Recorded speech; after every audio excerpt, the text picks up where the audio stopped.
संबंधा नाही जार, वृथा जन्म गेलो तार. शेळी पशु बोरो दुराचार, निताय न बोलिलो मुखे, माजिलो संसार सुखे.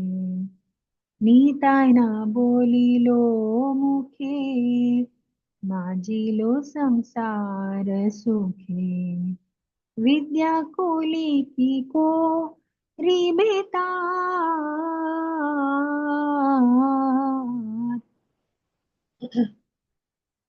अहंकार मत्ता होया, निताय पद पासरिया.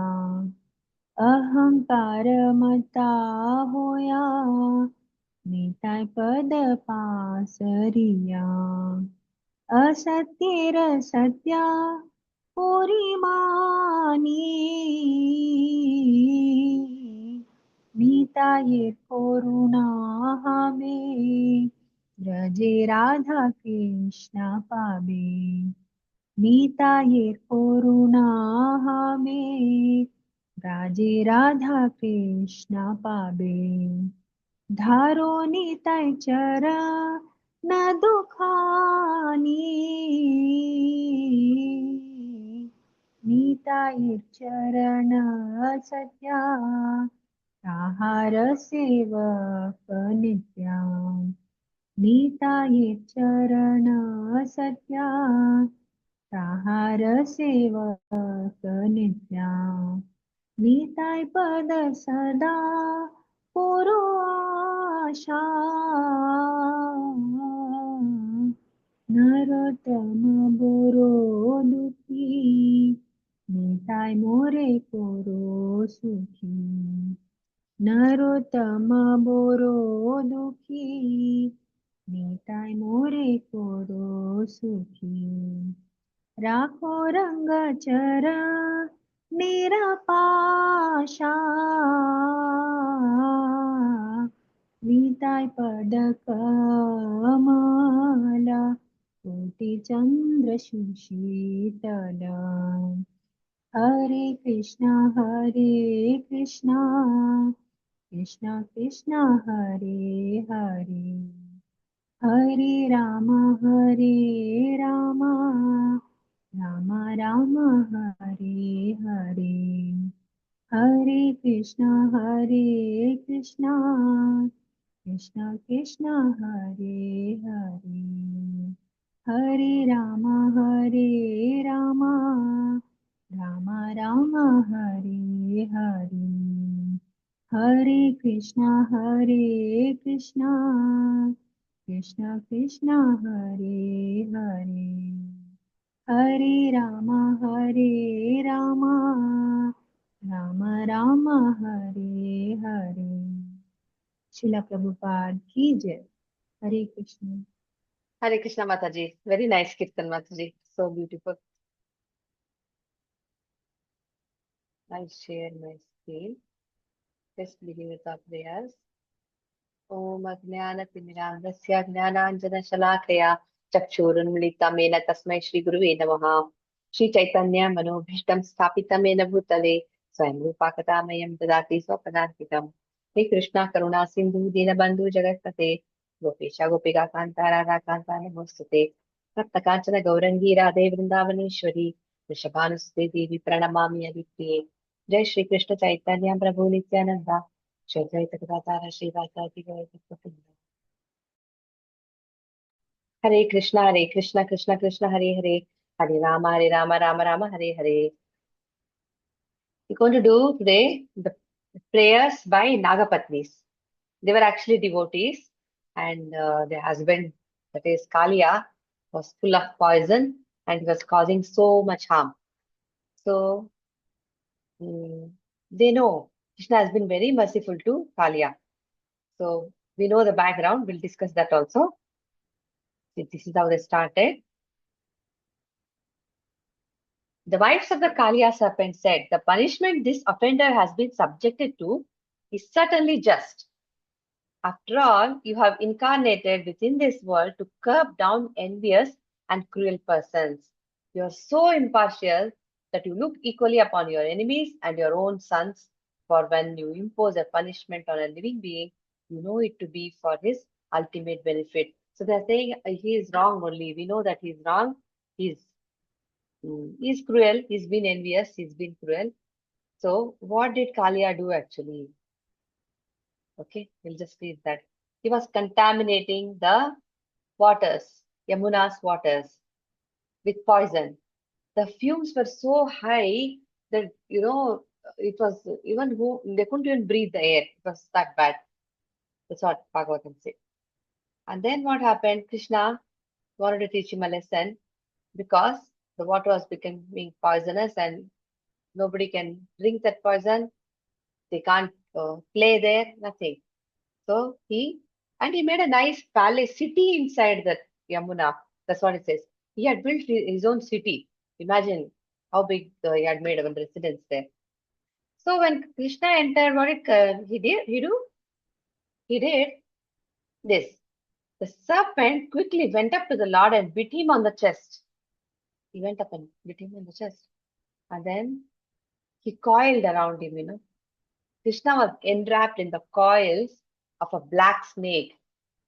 They saw actually. They were thinking, Krishna has gone alone today, Balram is not with him.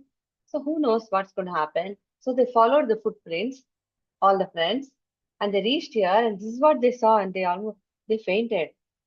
And then when Krishna saw his friends are being affected, they are getting affected by this pastime, like the black snake Kalia squeezing him. He immediately released himself because he didn't want them to go into any kind of distress. Then he playfully danced on the serpent's hoods. The hoods were very slippery. It's not possible to stand on the hoods and dance, but he did. And then he started trampling 1,000 hoods. 100 heads, 1,000 hoods. That's what Bhagavatam says. And then when he was dancing nicely, this is what happened. Kalia vomited blood, and it was very bad situation. He became very tired, and ultimately understood this is the Supreme Personality of Godhead, and he surrendered. And then the wives appeared when he was so tired, seeing how very Kalia had become. His wives, Nagapatnis, bowed down at Krishna's lotus feet. They offered him various prayers in hopes of gaining their husband's freedom. They were begging for forgiveness. They said he's done this, but give him a chance. That's what they were trying to say. How nice of them. So they're saying, Krishna, you are correct because he's wrong. Now let's see what he says. What you have done here is actually mercy for us. This the punishment you give to the wicked certainly drives away all their contamination. The punishment is to purify us. If we are going through some punishment, we suffer for so many things. It's all our karma coming back, right? Prarabdha karma is actually manifested, and there's aprarabdha, kuta, bija, all this. All this actually, whatever we are going through, that is because of our own doings, and it is to purify us. So they're saying that, it drives away all their contamination. Indeed, because this conditioned soul, our husband, is so sinful that he has assumed the body of a serpent. Your anger toward him is obviously to be understood as your mercy. A person who is very, very envious, cruel, or has this kind of a nature, he'll assume this body of a serpent. We saw in the case of Vidyadhara also, he was a huge serpent. He was trying to swallow Nanda Maharaj. And when Krishna asked, how and why you are like this, then he started explaining. He laughed at Angira Muni and other rishis because he was so beautiful. He laughed at them, and then they cursed him, and he got this body, serpent body. So Srila Madhvacharya points out in this connection that when a pious person suffers in this world, he realizes the punishment the Supreme Lord is meting out to me is actually his causeless mercy. But what happens? Some people never learn. How much of punishment they get wherever they are thrown, lower planets or lower species, they never learn until and unless they get this mercy. The envious persons, however, even after being punished by the Lord for their purification, continue to envy him and be resentful. And this attitude is the reason for their continued failure to understand the absolute truth. As long as they are envious of Krishna, they will suffer. So they are seeing all this.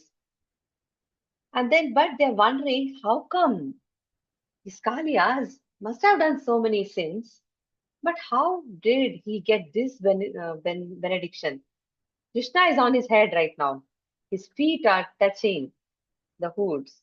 He's dancing. So how did he get this benediction? They want to know. Did your husband carefully perform austerities in a previous life with his mind free of pride and full of respect for others? Is that why you are pleased with him? Or did he in some previous existence carefully execute religious duties with compassion for all living beings? And is that why you, the life of all beings, living beings, are now satisfied with him? How? What happened in his previous lifetime? We want to know. But actually, we read this in Krishna book. Who was Kaliya in his previous birth? He had performed austerities. He had studied the Vedic scriptures. So, his name was Vedashira. What happens is, this Vedashira and Ashvashira, there are two sages. So this Vedashira is actually on the banks of the river and he has his own place. He's meditating, completely absorbed in the Lord's thoughts, and he's studying all the scriptures and he's performing a lot of austerities basically. And then this Ashvashira comes over there and he starts to meditate. He sits down there and starts meditating. This Vedashira gets very angry at him. He says, "This is my place. Please get up. I came in, I came here first. This is my place. I want to meditate. I don't want any disturbance from you. You can go somewhere else."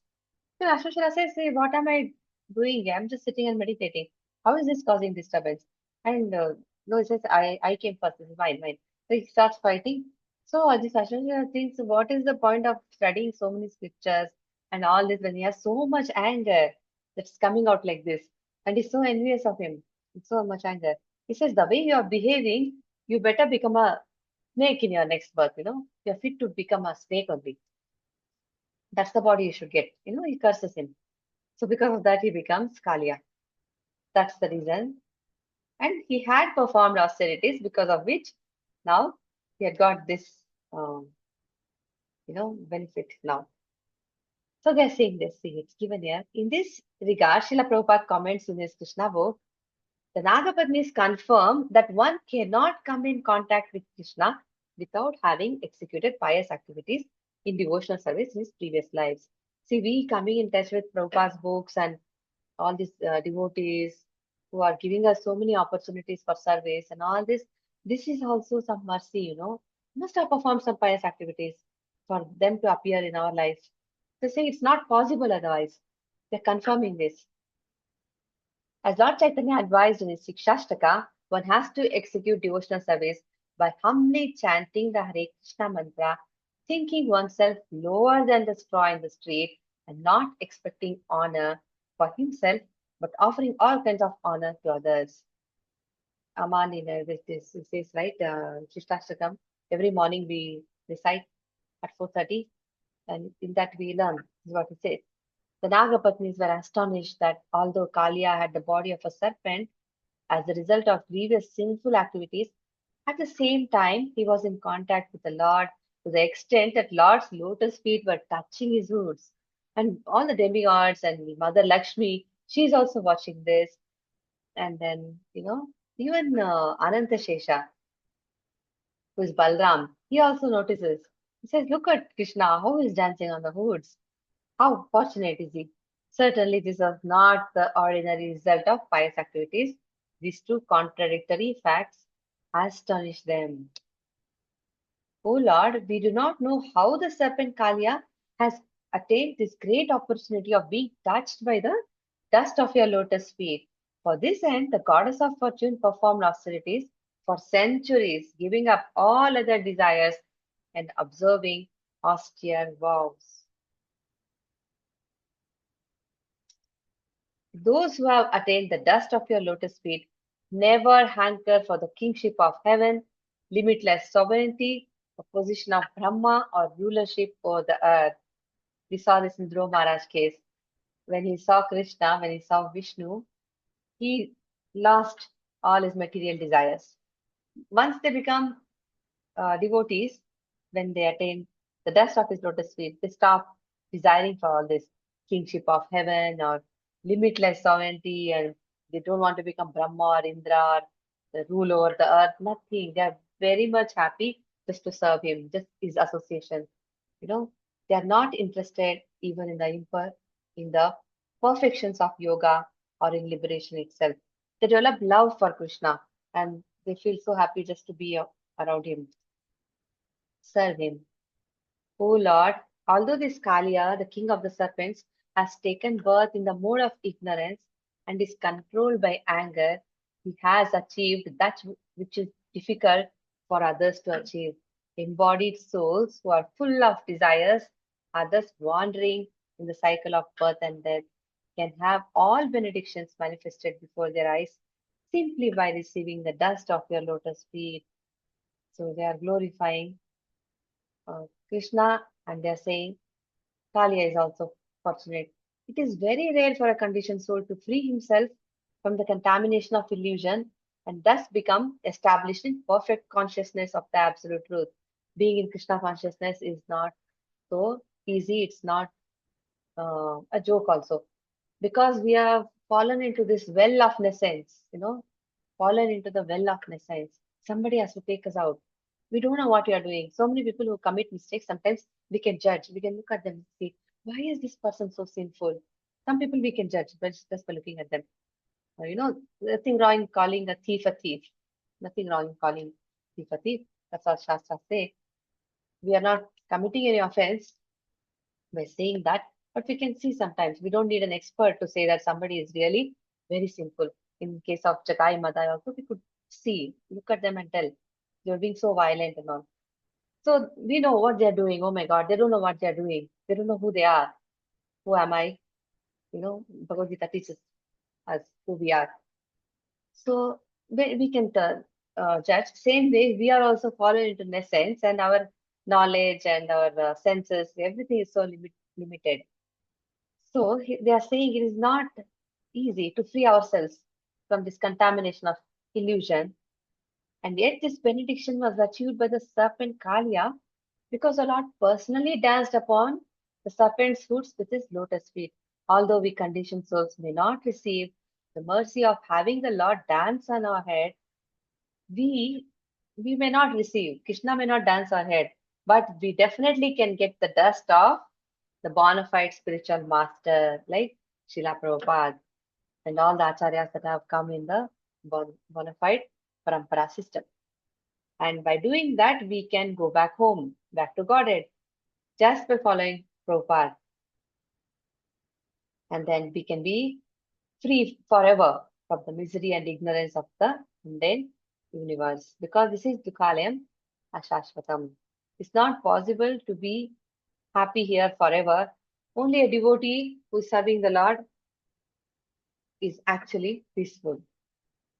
That is, in case of Pandavas and very elevated devotees, we can see that who are so much at peace. No matter what happens, they are Krishna conscious, like Haridas Thakur, or from this Bhagavatam, Pranad Maharaj was always so blissful. Even when death was in his face, he was not disturbed. Otherwise, this material creation troubles everyone. Everybody is going through something or other. We offer our obeisances unto you, the Supreme Personality of Godhead. Although present in the hearts of all living beings of the Super Soul, you are all pervasive. Krishna is in everybody's heart, but his energies are everywhere. He's pervading everything. He says that himself. Although the original shelter of all created material elements, you exist prior to their creation. Before everything came into being, Krishna was still there. He's, beginningless. And although the cause of everything, you are transcendental to all material cause and effect, being the Supreme Soul. The beautiful Sanskrit poetry of this verse should be chanted out loud for the transcendental pleasure of the reciter and the hearer. Yes, please chant this one. Namastubhyam Bhagavate Purushaya Mahatmane Bhutavasaye Bhutaya Paraya Paramatmane. This you must chant this. Very beautiful verse. He's all pervading. Obeisances unto you, the absolute truth. You are the reservoir of all transcendental consciousness and potency and the possessor of unlimited energies. Although completely free of material qualities and transformations, you are the prime mover of material nature. Those who consider themselves intellectual, philosophic, or rational should carefully note here that the absolute truth, the Supreme Personality of Godhead, is the ocean of all knowledge and consciousness. Thus, surrendering unto the Supreme Lord does not entail giving up the method of rationally comprehending reality. Rather, one merges into the ocean of rational, logical comprehension. What does this mean? The Supreme Lord is the perfection of all sciences and all forms of knowledge, and only envious and trivial minds would deny this obvious fact. So every shloka in Bhagavatam, every pastime is making it very clear to us that Lord is a person. God is a person and he is conscious and he's full in all opulences and is the perfection of all sciences and all knowledge. So it becomes very clear. Obeisances unto you who are time itself, the shelter of time and the witness of time in all its phases. You are the universe and also its separate observer. You are its creator and also the totality of all its causes. The Supreme Personality of Godhead, although appearing in different incarnations, can never be limited by time, since he is time itself. Krishna answers this question in Bhagavad Gita. Arjuna asked him, Krishna, who are you? After seeing the universal form, he sees so many things in the universal form. It's kind of disturbing. He asks, who are you? And then he says, I am Kala, I am time. His time is under his control. His time itself, the shelter of time and the witness of time in all its phases. So Nagapatnis understands so nicely who is Krishna. Then, obeisances unto you, who are the ultimate soul of the physical elements, of the subtle basis of perception, of the senses, of the vital air of life, and of the mind, intelligence, and consciousness. By your arrangement, the infinitesimal spirit souls falsely identify with the three modes of material nature, and their perception of their own true self thus becomes clouded. When we are in contact with this material nature and when all the three modes are working on us, you know, our own, our perception of our true self becomes clouded. We forget, false ego takes over. We offer our obeisances unto you, the unlimited Supreme Lord, the supremely subtle one, the omniscient personality of Godhead, who are always fixed in unchanging transcendence, who sanction the opposing views of different philosophies, and who are the power upholding expressed ideas and the words that express them. He is the cause of all causes. He is the one who compiled the Vedas. He is the origin of everything. So they know all this. They are glorifying him. And why did Kalia and how did he end up in Yamuna? There is this reason given here. He was actually on an island called Ramanaka Island. We have read this, if you remember. What happens is on this island, Garuda comes and eats. He kills all this. Garuda's food is snakes and all this, right? He comes and eats food. All the serpents on the island were afraid of being devoured by Garuda. So what they say is, every month they will arrange for some offering and he can have that. So what they do, they arrange some offering for Garuda at the foot of a banyan tree. And Garuda can come and take that. But this Kalia is so arrogant, so puffed up, he eats those offerings, which were supposed to be, which were meant for Garuda. So Garuda became very furious now. He went to kill Kalia, whereupon the snake began biting the great bird. So Kalia attacked Garuda. He started biting Garuda. So Garuda, what did he do? He fiercely beat him. Nicely with his wing, he hit him nicely. So Kalia got very scared. He thought, oh my God, I'm going to die now. Let me rush somewhere. So he left Ramanaka Island and he took shelter in Yamuna. Why did he do that? Because he knew Garuda would never come there. Wherever he took shelter, Garuda would never come. Why? Because once upon a time, Shaubari Rishi was meditating under the waters, uh, performing some austerity. He was meditating there. This Garuda comes there every now and then to eat fish. And he didn't like it. He said, don't come here. Please don't eat this fish. Then Garuda didn't listen. So he refused to heed the sage's prohibitions.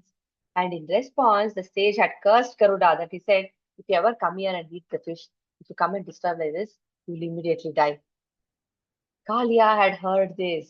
He had heard about this. So he thought, okay, now anyway, Garuda is not coming there. I have no fear. Let me go take shelter. And thus he lived there without fear. In the end, however, he was driven out by Sri Krishna. So that's the reason he was here. Okay. If we offer our obeisances again and again to you, who are the basis of all authoritative evidence, who are the author and ultimate source of the revealed scriptures, Vedanta Krit Veda Devachaham, he says, right? Krishna says that himself. And who have manifested yourself in those Vedic literatures encouraging sense gratification, as well as in those encouraging renunciation of the material world. Vyasadeva also is an incarnation of the Lord. He says, he manifests the transcendental scriptures within the hearts of great devotees like Brahma and Narada, and in addition, he incarnates as Vedavyas, who has written the whole Bhagavatam and given us Vedanta Sutra and Mahabharata, Bhagavadgita, all this. The compiler of all this is Vedavyas, and he is the incarnation of Krishna. So in multifarious ways, the Lord generates a variety of religious scriptures which gradually bring the conditioned souls through the various phases of re-entry into the kingdom of God. And Vedas are eternal. Even after devastation happens and all this material universe, everything, material creation is destroyed, Vedas remain in him. They are eternal. We offer obeisances to Lord Krishna, Lord Rama, the sons of Vasudeva, and to Lord Pradyumna and Lord Aniruddha. We offer our respectful obeisances and to the master of all the saintly devotees of Vishnu. Krishna is the saintly master of all the devotees, saintly devotees of Vishnu. So they're saying, obeisances to you, O Lord, who manifest various varieties of material and spiritual qualities. You disguise yourself with the material qualities, and yet the functioning of those same material qualities ultimately reveals your existence. He is looking like one of among us. He looks like a human. He plays with his mother, with his friends, stealing butter and, enjoying his other pastimes. He performs all the activities like just like another boy in Vrindavan.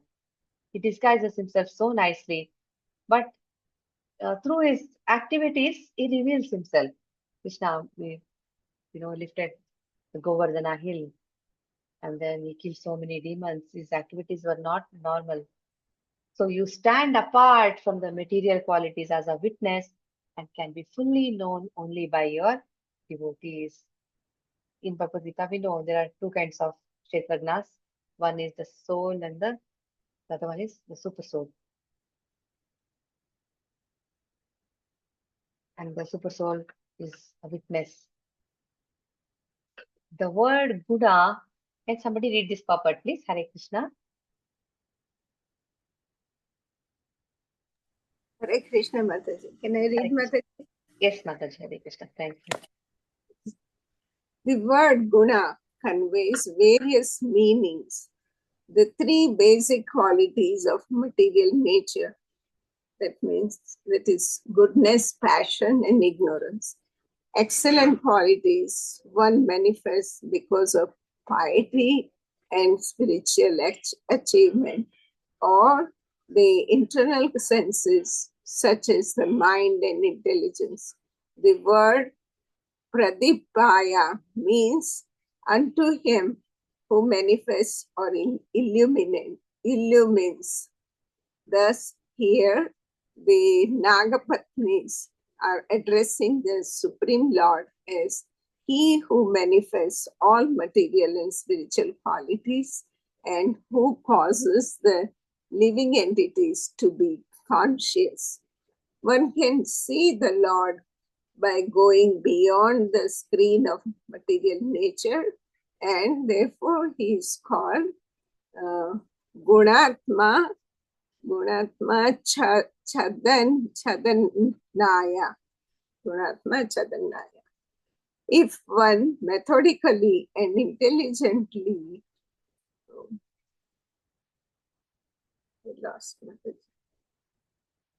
if one methodically and intelligently studies the functioning of the material qualities, he will ultimately conclude that there is a supreme personality of Godhead and that he exhibits his illusory potency to bewilder those who do not surrender unto him.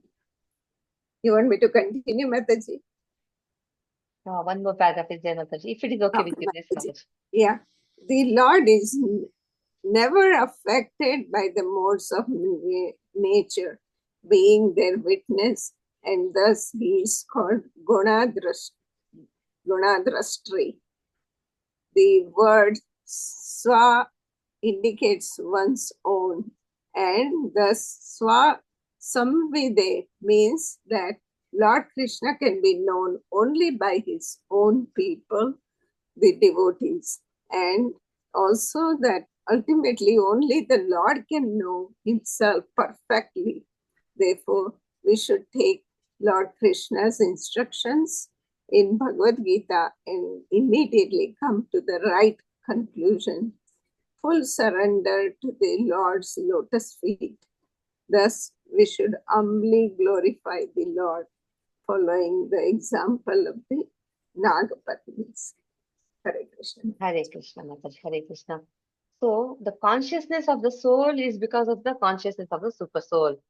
So, and then he says, like a lamp, he removes the ignorance from our heart.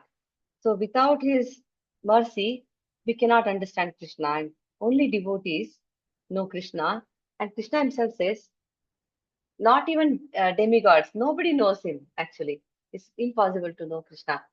He reveals himself through the scriptures and through the acharyas, and because of all these instructions that are being given to us by those who have already seen the truth, who know the absolute truth. Through them we know Krishna, but nobody knows him completely. But what we can do is surrender to Krishna, full surrender to the Lord's lotus feet, and then he himself will reveal to us.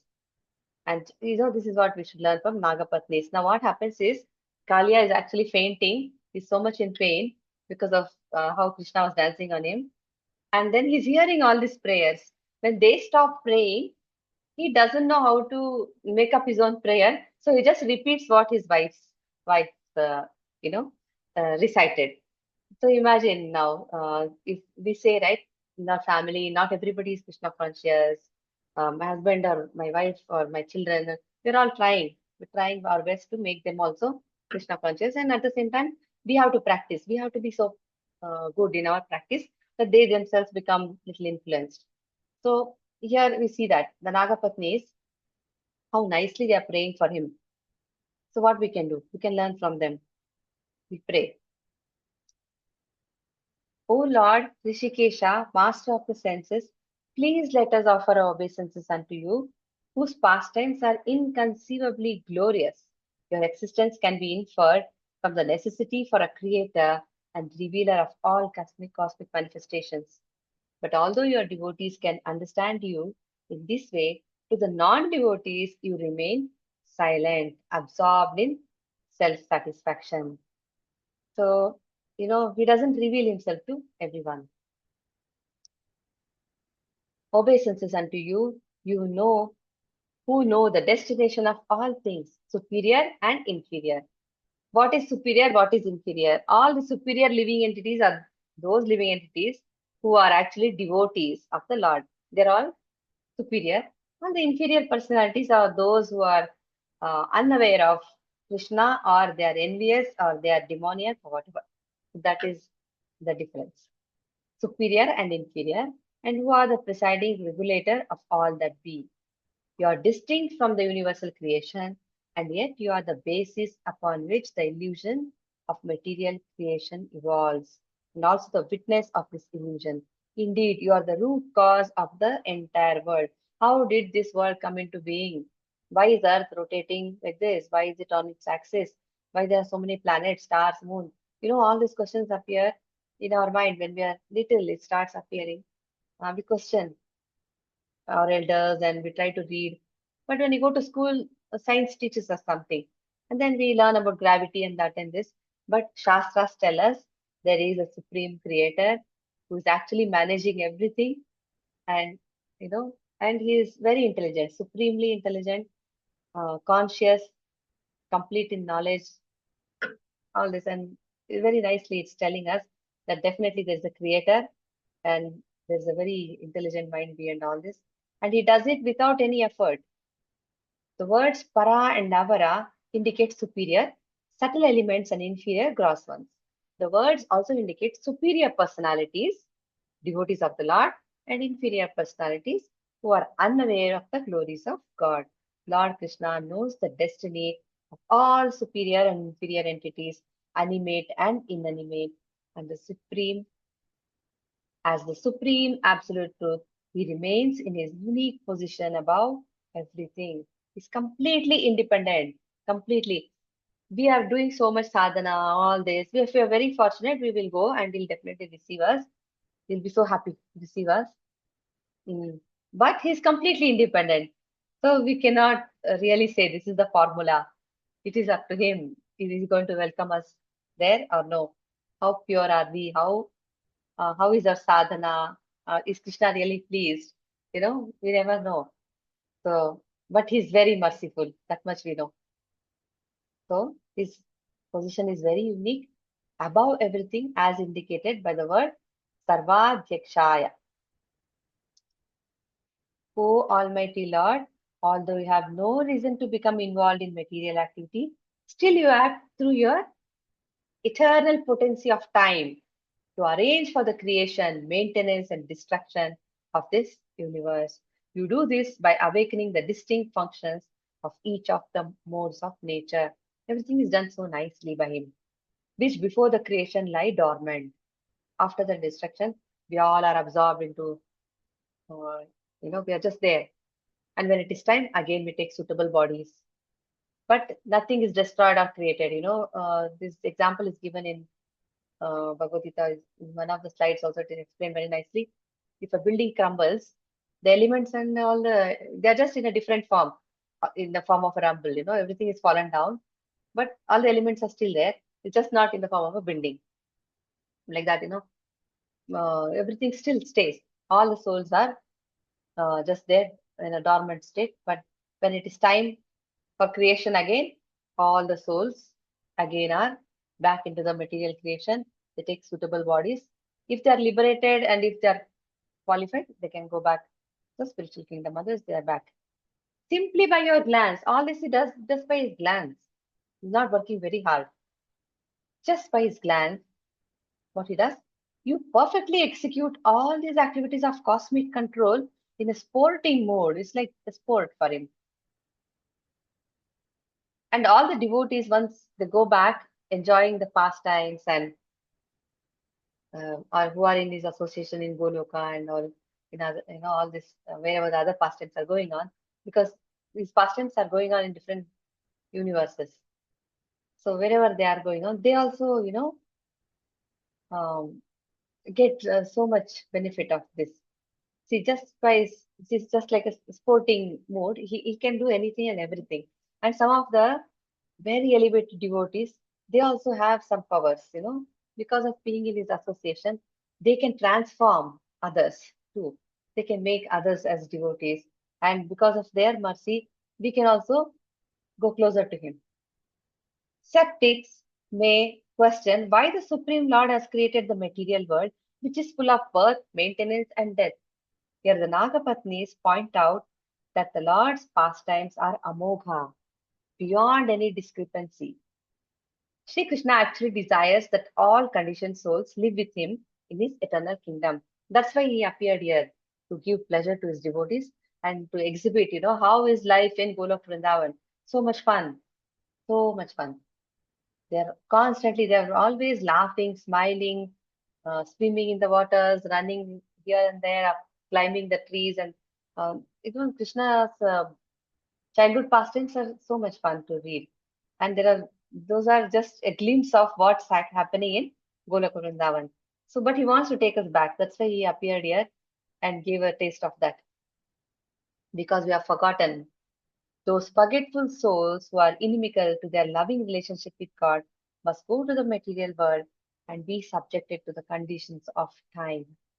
The fortunate conditioned souls are startled into remembrance of their actual position as loving servants of the Lord, and from within the heart of the Lord then encourages them to come back home, back to Godhead, where time is conspicuous by its absence and where eternal blissful existence supersedes the dramatic but disturbing functions of cosmic creation and annihilation.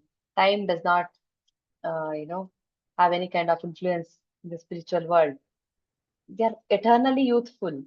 They don't have any disease. They don't get disease. They don't fall sick. They don't get wrinkles. So time is not, only here we see if you keep any fruit, apple or something, banana, in 2, 3 days it rots. So time is working on it, right? Slowly, we are all getting older. Our bodies are changing. All this is influence of time. But in the eternal kingdom, that's not so. And Krishna wants us back there. Now they will say, please forgive him. Therefore, all material bodies throughout the three worlds, those that are peaceful in the mode of goodness, those that are agitated in the mode of passion, and those that are foolish in the mode of ignorance, all are your creations. Still, those living entities whose bodies are in the mode of goodness are especially dear to you. We have to be in the mode of goodness. Somehow we have to stay in the mode of goodness so that our sadhana continues properly. And it is to maintain them and to protect the religious principles that you are now present on the earth. Now he's saying you are the master. They are saying you are the master, you are like a father, and you are so great. Please give this foolish husband one chance. Please forgive him. At least once, a master should tolerate an offense committed by his child or subject. O supreme peaceful soul, you should therefore forgive our foolish husband who did not understand who you are. See, they're directly telling, can you please forgive him? First, they glorified him very nicely. They said, we understand who you are and who we are, everything. Now, please, we beg you. Because of their extreme anxiety in this verse, Kalia's wives mention the same idea twice, that the Supreme Lord should kindly forgive their foolish husband. The Supreme, just like Prahlad Maharaj, he kept on correcting his father. He tried so much. Even he used to tell his friends also, don't waste your time. We are supposed to do Sankirtan. Let us chant Narayana. He said we are supposed to glorify God, and we are here for a purpose. And he was trying to convert them. They were all demoniac. The Supreme Lord is Shantatma, the supreme peaceful soul. And therefore, the Nagapatni suggest it would be proper for him to overlook at least this once the great offense committed by the ignorant Kalia. Krishna is completely independent, as we know. He can change anything. And then it says one more point we wanted to discuss. Yeah, same thing. Prahlad Maharaj, how much he tried, and his father, when he was killed by Narasimhadev, he still asked for his, he said, please forgive my father. Narasimhadev said, you can ask me anything. What can I bless you with? And he said, please forgive my father. They're so, so compassionate, the devotees of the Lord. O Supreme Lord, please be merciful. It is proper for the saintly to feel compassion for women like us. This serpent is about to give up his life. Please give us back our husband, who is our life and soul. That's so nice. They're saying, please give us back our husband. Please forgive him. Have compassion on us. Now, please tell us, your maidservants, what we should do. Certainly, anyone who faithfully executes your order is automatically freed from all fear. They're saying, what can we do? Please tell us what we should do. We don't know what to do. And you guide us. They're completely surrendered to him now. So nice. The surrender of Kalya's wives was now complete. Just like Arjuna, he said, I will do what you tell me to do. I will fight this war because you want me to. In the end, that's the consciousness changed. And Lord Krishna immediately gave them his mercy. And as described in the following verses, they are supposed to do until 55. So we have one more shloka, then we can discuss what happened. Thus praised by Nagapatnis, the Supreme Personality of Godhead released the serpent Kalya, who had fallen unconscious, his heads battered, 100 heads, 1,000 hoods. Okay. And his heads were battered by the striking of the Lord's lotus feet. See, Krishna was a very young boy when this pastime took place. Tender feet. And those feet were like as hard as thunderbolt. They were as hard as diamond. They hurt him very badly. So, according to Sri Vishwanath Chakravarti Thakura, Lord Krishna, upon reaching his decision, immediately jumped down. Now he jumps down from Kaliya's hoods and stood before the serpent and his wives. We should remember that when Lord Krishna executed these pastimes, he was just a young boy, young village boy in Vrindavan. Kaliya slowly regained his vital force and sensory functions. Then, breathing loudly and painfully, the poor serpent addressed Lord Krishna, the Supreme Personality of Godhead, in humble submission. And he just repeated what the wife said. See, they were more intelligent than him. Shows. The serpent Kaliya said, our very birth as a snake has made us envious, ignorant, and constantly angry. Oh my Lord, it is so difficult for people to give up their conditioned nature by which they identify with that which is unreal, because this is all temporary. Unreal in the sense temporary. We have father, mother, family, job, whatever. This is just temporary. It's not eternal. Srila Sanatan Goswami. It's just like a drama going on. We have to go through all this. We have our conditioned duties to perform. At the same time, our constitutional duties also. Srila Sanatan Goswami points out that because of his wretched condition, Kaliya was unable to compose original prayers to the Lord, and thus he paraphrased some of the prayers offered by his wives. The word asadgraha indicates that a conditioned soul seizes upon impermanent and impure things, such as his own body, the bodies of others. No, if you feel like this is my child, that is my son, this is my daughter, this is my friend, the others, the relationship, bodily relationships we have, so many friendships we have made. So we say, who are you? We say, I'm a mother, I'm a teacher, I'm a scientist, or whatever we say, so many things. Everything is like coming from the false ego and other countless varieties of material sense objects.